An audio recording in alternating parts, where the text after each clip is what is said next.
Hello, and welcome to another episode of Life as a Scale Model. If you haven't already, please take the time to like this video and subscribe to the channel. It really helps us to bring you great content and show you great builds in the future. We appreciate your support and hope that you enjoy the video. Today we're going to be continuing and finishing our original series Enterprise build. This part of the process involves putting on the decals and doing a couple other finishing touches. So we'll just jump right in. We're spraying the ship itself and the decals with a little gloss coat to prepare it for the decal process. We do the gloss coat on the decals to help them stay together in case they're kind of old or brittle. It'll keep them from falling apart as you're trying to use them. You can see here I'm using my trusty X-Acto knife to cut out our very first decal.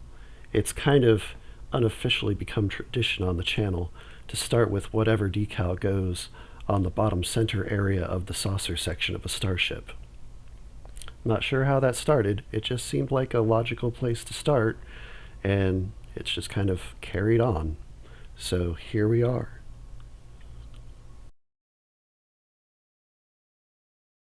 I'll place the decal in a little bit of water. That's going to help the decal separate from its backing paper. Once it's separated, I'll put some microset on the model itself.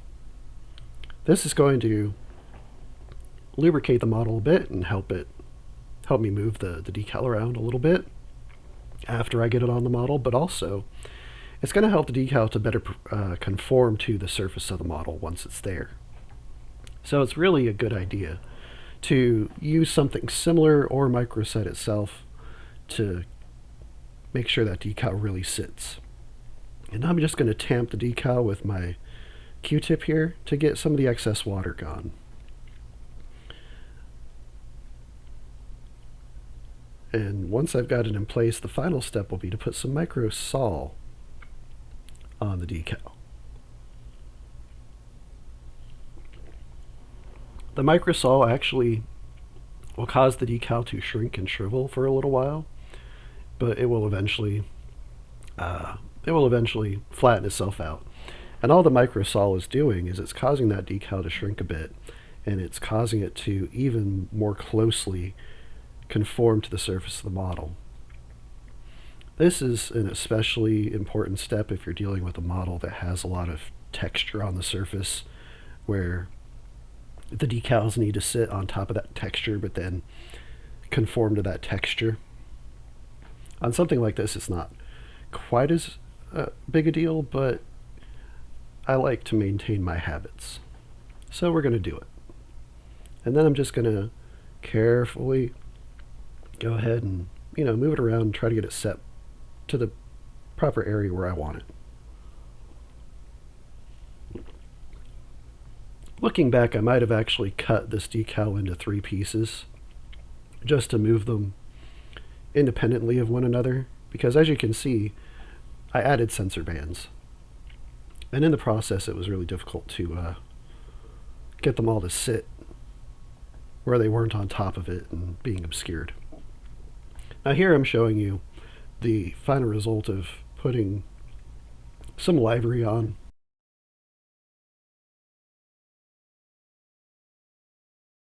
On this model in particular, it's difficult to get everything lined up properly. We're going to deal with that, and I'll show you a solution I've stumbled across in just a few minutes. But for now, we're going to finish up these ventral decals. We've got these markings that appear on the bottom of the engineering hull. I don't know what they do, but they look pretty, and so we're just going to make sure we get all the decals that are supposed to be on the model put on the model.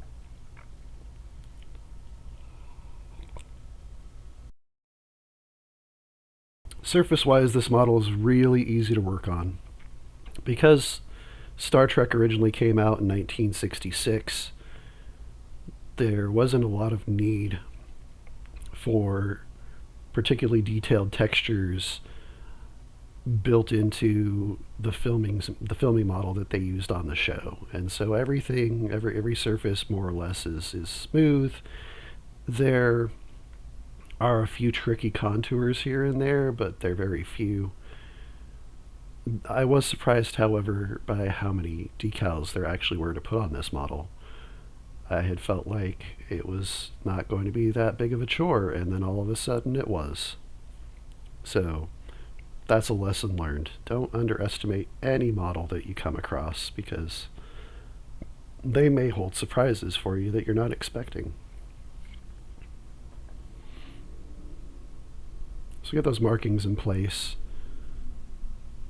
With the lack of structural detail on this model, the decals really do become even more important to making this model come alive. A lot of the detail and a lot of the variation within the model itself is going to come as a result of the decals and the colors they bring and the textures that they bring.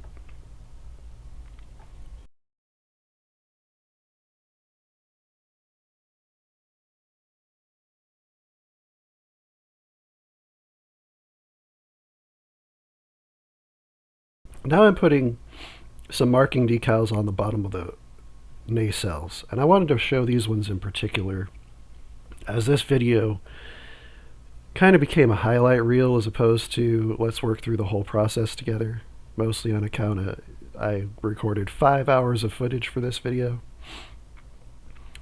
But I didn't remember going into that particular decal that it is cut as a rectangle. And as a result, where it's supposed to butt up against the nacelle pylon, I had a little bit of decal paper that was still there that I kind of had to work around, and ultimately it turned out okay. But it just made things a lot harder than they needed to be. So what I ended up doing on the other side is I ended up cutting a wedge. Now, do you see those gray wedges there that I'm pointing at? I don't know what those are. I believe they're associated with the sensors of the ship. If you're an Uber Trekkie who happens to know what they actually are, please get in the comments and tell me, because I'm ashamed to say I just don't know. But they appear quite prominently on the ship itself. And in fact, I was quite surprised to see that they appear on the instructions for the model in the kit. When they show you where to place the decals, it just so happens that those wedges are there, but the decal sheet does not include them. And that has irked me for a very long time. So this is the answer to why did I have 2 decal sheets. I went to the internet and I bought an aftermarket decal sheet that included those wedges as well as a couple of other details that the AMT decal sheet just does not have. Now, a word of caution when it comes to working with aftermarket decals. Corporate made decals, those companies have a lot more money behind them to produce their product. And so we get used to the idea of, oh, well, you put the decal in the water and just the colored part of the decal that you want is the actual decal paper itself, and the backing paper is just there to, keep the decals in place before you use them. However, with these smaller, we used to in the day call them garage made items. Excuse me. With these garage made items, these men and women are working on much smaller scales, much smaller budgets, and much more limited means, and so they don't necessarily have the ability to incorporate the fit and finish we expect from a model kit or its associated parts, in terms of, let's not have decal paper cover the entire decal sheet. That's the problem I ran into here. If you were to put that entire sheet of decals into the water, all of the decals would come off as one piece, because the decal paper itself covers the entire sheet. You can see I got stuck to my thumb, We're going to come back to that as well. But it made it difficult to place this decal in particular because my decal at the center of the saucer had crinkled a bit, and I had to work past that. So if you're going to be ordering aftermarket decals, just be aware that there's a possibility they could give you a little bit of a problem if the decals are not cut super close. And that's our thumbs up. We finished our ventral section. Yeah.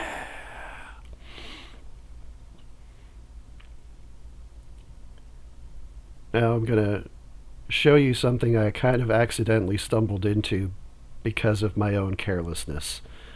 This decal piece here for the side of the engineering hull is a rather large piece, and as I was looking at it on the decal sheet, I couldn't tell why it was so big. This is a scenario, I think, where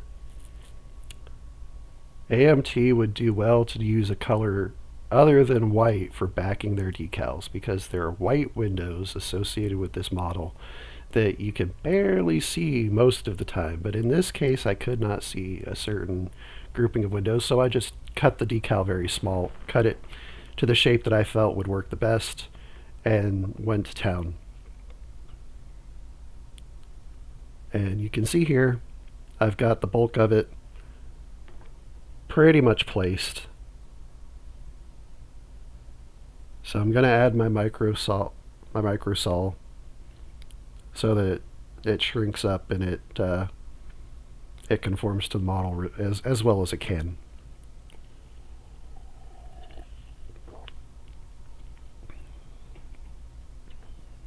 Just taking my time there, making sure that everything is properly placed, trying to make this model the best we can.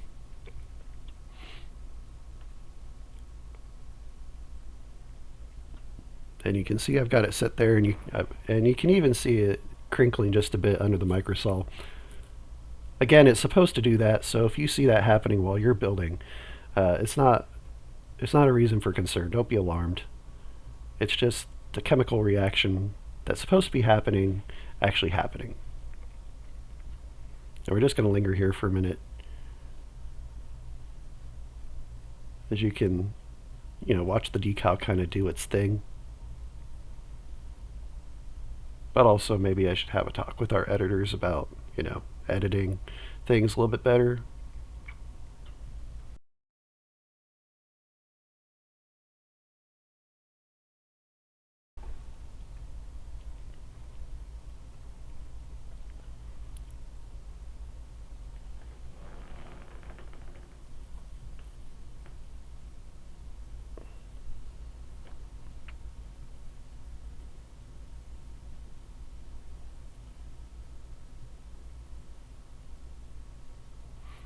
So now that I've finished most of the decals on the model, I realized my mistake and went back and found the windows that I had accidentally cut off. And here, I'm taking it as an altogether separate piece, and I'm going to place it on the back side of the engineering hull here. I started seeing signs that I had missed something as I was working, and when I finally put two and two together, I realized, oh, okay, well, I can definitely rectify that as long as I didn't damage the windows, and it turned out I hadn't. And so I put those two pieces that would have been one rather large piece on the model separately, and as you can see here, the results were actually quite good. Everything laid real flat, so I was quite pleased with that. I started decaling the dorsal side of the ship after I finished the port side, or after I finished the starboard side, sorry. And this is a deceptively easy looking process to do. When I was in college getting my degree, I had to take an HTML class, and we learned about two different ways of creating websites, and one of them included using what we call floating, where every element of the page is placed relative to the other elements on the page. And we're kind of doing something like this here on the model. This is my quote good idea. I wanted things to be lined up. I wanted to be as crisp and accurately lined up as I possibly could get them. And this was the start of a good idea. So I was just using that stencil as a straight edge to try to line up that light, that running light, I think it is. It goes on the front of the ship. And it's right at the front where everybody's going to see it. So I want to make sure it was as properly lined up as I could get it. But I do end up building on that idea a little bit later. So I got it as lined up as I could, and I was pretty happy with it. And now you can see I'm using the same basic process to line up the running light that goes on the port side of the ship. I'm not maybe doing a very good job of it, but I'm doing the best I can. I've already got the starboard running light there. I'd gotten that done quite a while ago. This is where I have my stroke of genius. You see that stencil has tick marks on the right angles of that circle. And I said, oh, well, I can just use those tick marks to line everything up. That'll work great, right? Right. It actually did work pretty well. I was pretty satisfied with how everything went, except I kind of destroyed my starboard running light in the process of trying to fix it. There's a German word for fixing something until it breaks, and I can't remember it off the top of my head, but that was the situation I found myself in at this particular moment. If you happen to be a old grizzled modeler like myself, you might have some extra decal sheets laying around. And it just so happened that I did.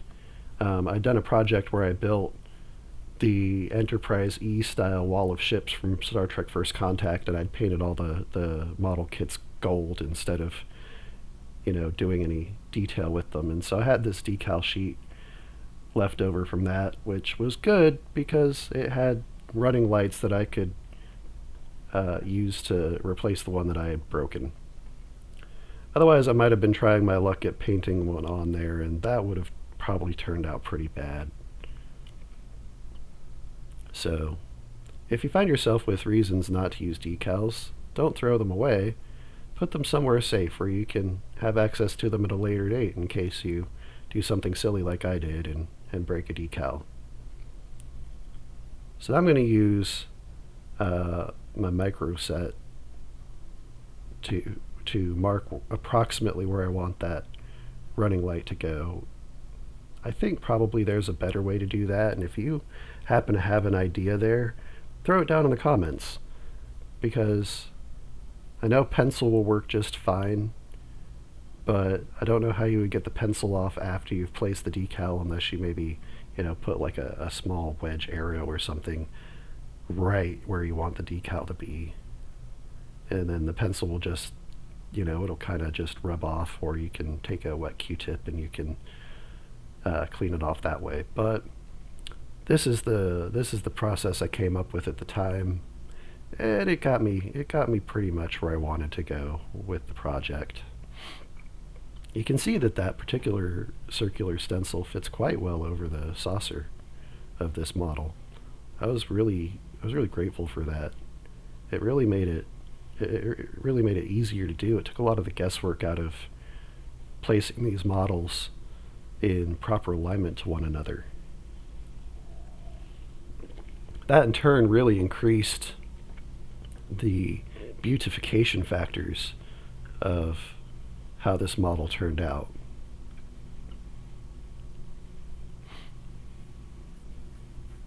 So I'm going to really take my time here and spend a lot of time checking and rechecking the alignment of my decals as I put this particular decal on. Again, this is the top of the saucer section. This is the part that people are mostly going to see. And so in my mind, it was really important to make sure that this particular part of the model was looking as good as I could get it.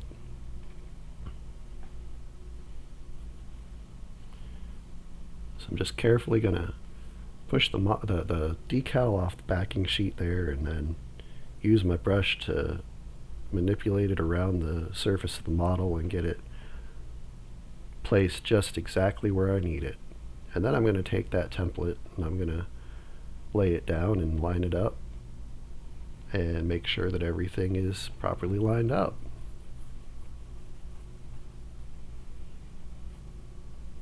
And you can see, well, nope, not quite. So there I go, nudging it ever so slightly in my pursuit of finished. I was going to say pursuit of perfection, but as I've mentioned several times on this channel, perfection is the enemy of progress. So we're just trying to get it finished to the best of our ability. So that way we can enjoy what we did. We can enjoy the fruit of our labor.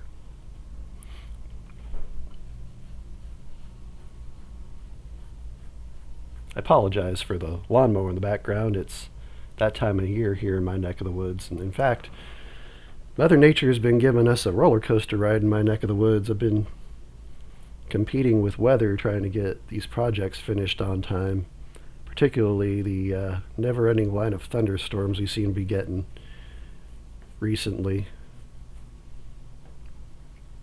But here I am doing hopefully just one final alignment check and anal retentively moving this teeny tiny green dot till I get it just exactly where I think it's supposed to be.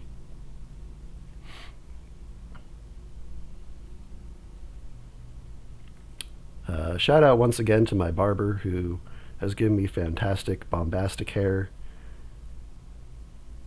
I'm sure it's the highlight of all y'all's day when you get to see my hair. Pun intended, because I did get highlights last time I got my hair done. And you can see I'm happy with those results now. Now we're going to move on to the port side, and there's only really one thing that I want to talk about with the port side here, and it's that big engineering hull decal that goes on the side of the ship. I realized my mistake after I had placed the starboard side decal and thought, well, as an experiment, let's see how things go when I use the decal the way it's intended. And as you can see, the answer to that question is bad. Things went bad. I did it all as one big piece, and it got caught up on the warp nacelle pylon, and I was not happy with the experience of putting that together. So I kind of, accidentally stepped into something better, and it's a recommendation I'm willing to give here, where I would say, if you can actually see where those rear windows are that go on the side of that engineering hull, maybe just cut them off of that bigger decal and trim that decal so that it's not going to get any interference from like the warp nacelle pylons or other things around it. Because if you do that, it's going to make putting it on the model a whole lot easier. And then just put those decals that go further back on the hull on there separately, and they're going to sit a lot better too, because those decals that are on the back side of the port area there, they sit a little low, and it's because I really didn't have much options that would get them to sit any higher. The thing was just too caught up on the warp nacelle pylon. I tried cutting the decal, to give myself a little bit more wiggle room. That didn't do a whole lot. So yeah, just bear that in mind if you're building this one. Also bear in mind that there are two little white things tagged onto the registry. Don't cut them off when you're cutting the decal, because they're important. Do I know what they are? No, I'm not. I'm finding I'm not as uber trekkie as I once claimed to be, but they do appear on the diagrams of the ships rather often. So, make sure that they get to go with the main registry there. So that way you don't have to miss out on some of those cool details that round 2 has given us with their decals. And that's going to finish up the decal process. A little bit condensed here, but I just wanted to highlight a few of the things that I had trouble with in particular. So now that we've got the decals placed, I'm going to go ahead and put my lacquer coats on. We start with a gloss coat. That's going to give a nice solid coat that's going to protect our work, specifically our decals. And then we're going to do a dull coat. And the dull coat is going to dull the shiny aspects of the gloss coat and hopefully make the model look a little bit less like a toy and a little bit more like what we'd expect to see in real life if the USS Enterprise was here in our world with us. So I start with the ventral side because I find that if I do the dorsal side first and then turn it upside down to do the ventral side, I sometimes get imperfections in the finish of the coat when I set it on my turntable. So as you can see, that's how I do. So now let's jump in and let's do a little post-mortem notes here. There are a number of things to cover with this one, unfortunately. It's just an older kit, so just be aware of that. The molds are old, your alignment is probably not going to be great, and unfortunately there are certain things that aren't going to want to go together well. I had a particular problem with the deflector dish because the pole was too big for the hole, so I had to do some sanding to get the nub to the size where I could actually place it on the model. The nacelles gave me a bit of trouble. Other than that, it wasn't too bad. Fill and sand the seams on the nacelles for sure. Also, make sure you're filling and sanding those seams on the saucer as well, the edges of the saucers where they meet up. I did that just as a matter of practice, and it turns out that these newer decal sheets that they're sending out with these TOS Enterprises have decals for windows that go on the sides of the saucer. So if you want to be able to more easily include those, I would recommend that you do that. For making decal placement easier, I would highly recommend sanding all the raised lines off.